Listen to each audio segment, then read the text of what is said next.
আমাৰ মহান ত্ৰাণকৰ্তা প্ৰভু যীশুখ্ৰীষ্টৰ নামত নমস্কাৰ প্ৰিয় শ্ৰোতা। আজিৰ শাস্ত্ৰ পাঠ লোকে লিখা শুভবাৰ্তা 15 নম্বৰ অধ্যায়ৰ 8 পৰা 10 নম্বৰ পদ। আৰু 10টা আধলিৰ এটা হেৰালে কোন তিৰোতা আছে যে চাকি লগাই ঘৰ সাৰি তাক নাপায় মানে ভালকৈ নিবিচাৰে, আৰু তাক পালে তেওঁ নিজৰ বন্ধু আৰু চুবুৰীয়াবিলাকক মাতি গোটাই কয়, মোৰে সৈতে আনন্দ কৰা, কিয়নো যি আধলিটো হেৰুৱাইছিলো তাক পালো। সেইদৰে মই তোমালোকক কওঁ, মন পালতোৱা এজন পাপীৰ অৰ্থে ঈশ্বৰৰ দূতবিলাকৰ সাক্ষাতে আনন্দ হয়। সেয়া আছিল লোকে লিখা শুভবাৰ্তা 15 নম্বৰ অধ্যায়ৰ 8 পৰা 10 নম্বৰ পদ। মানুহক উদঙনিমূলক বক্তৃতা দি ফুৰা এজন জনপ্ৰিয় বক্তাই এখন আলোচনা চক্ৰৰ আৰম্ভণিতেই হাতত এখন 500 টকীয়া নোট লৈ সকলোৰে আগত দাঙি ধৰিলে। তাত তেওঁৰ কথা শুনিবলৈ প্ৰায় 200জনমান মানুহ গোট খাইছিল। তেওঁ সুধিলে, এই 500 টকীয়া নোটখন কাক লাগিব? গোটেই 200জনে হাত দাঙিলে। তেতিয়া তেওঁ ক'লে, মই আপোনালোকৰ এজনক এই 500 টকা দিম, কিন্তু প্ৰথমে মই কিবা এটা কৰিম। এই বুলি তেওঁ নোটখন হাতেৰে মোহাৰি দিলে। তাৰ পাছত তেওঁ সুধিলে, এতিয়াও নোটখন কাৰোবাক লাগিবনে? তেতিয়াও 200খন হাত ওপৰত উঠিল।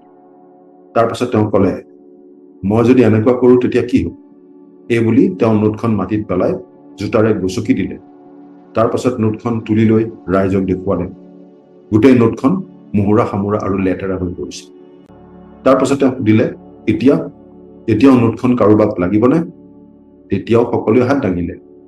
তাৰ পাছত বক্তাজনে ক'বলৈ ধৰিলে, বন্ধুসকল, মই আপোনালোকক এটা অতি গুৰুত্বপূৰ্ণ শিক্ষা প্ৰদৰ্শন কৰিলো। মই নোটখনক যিয়েই নকৰোঁ কিয়, তথাপি আপোনালোক সকলোৱে বিচাৰিছিল, কাৰণ ইয়াৰ মূল্য কমি যোৱা নাছিল। ভৰিৰে গছকাৰ পাছতো ইয়াৰ মূল্য 500 টকাই হৈ আছিল। আমাৰ জীৱনত বহু সময়ত জীৱনে আমাক গচকি মোহাৰি পেলায়, হয়তো একেবাৰে মাটিত মিলাই দিয়ে। আমি বেয়া সিদ্ধান্ত লওঁ বা দুৰ্বল পৰিস্থিতিৰ সৈতে মোকাবিলা কৰোঁ। আমি নিজকে অপদাৰ্থ, মূল্যহীন যেন অনুভৱ কৰোঁ। কিন্তু আমি মনত ৰখা উচিত যে আমাৰ জীৱনত যিয়ে নঘটক, আমি আমাৰ মূল্য কেতিয়াও হেৰুৱাব নোৱাৰোঁ। আমি প্ৰত্যেকেই একোজন বিশেষ ব্যক্তি, এই কথাটো কেতিয়াও পাহৰি যোৱা উচিত।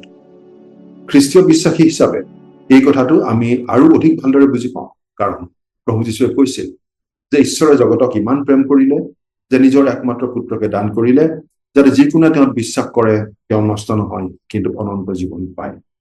ঈশ্বৰে গোটেই জগতখনকেই প্ৰেম কৰিলে। গোটেই জগতখনৰ বাবেই প্ৰভু যীশু আহিল। গোটেই জগতক পৰিত্ৰাণ দিবলৈ তেওঁ গোটেই জগতৰ পাপৰ শাস্তি নিজে ক্ৰুচৰ ওপৰত লৈ মৃত্যুবৰণ কৰিলে, যাতে তেওঁত বিশ্বাস কৰি যিকোনো লোকেই অনন্ত জীৱন লাভ কৰিব পাৰে। অৰ্থাৎ প্ৰতিজন লোকেই ঈশ্বৰৰ দৃষ্টিত সমানে মূল্যৱান, কাৰণ প্ৰতিজন লোকৰ বাবেই প্ৰভু যীশুৱে সেই মহান ত্যাগ স্বীকাৰ কৰিছিল। সমাজৰ দৃষ্টিত একেবাৰে মূল্যহীন অতি জঘন্য পাপীজনৰো মূল্য সমান।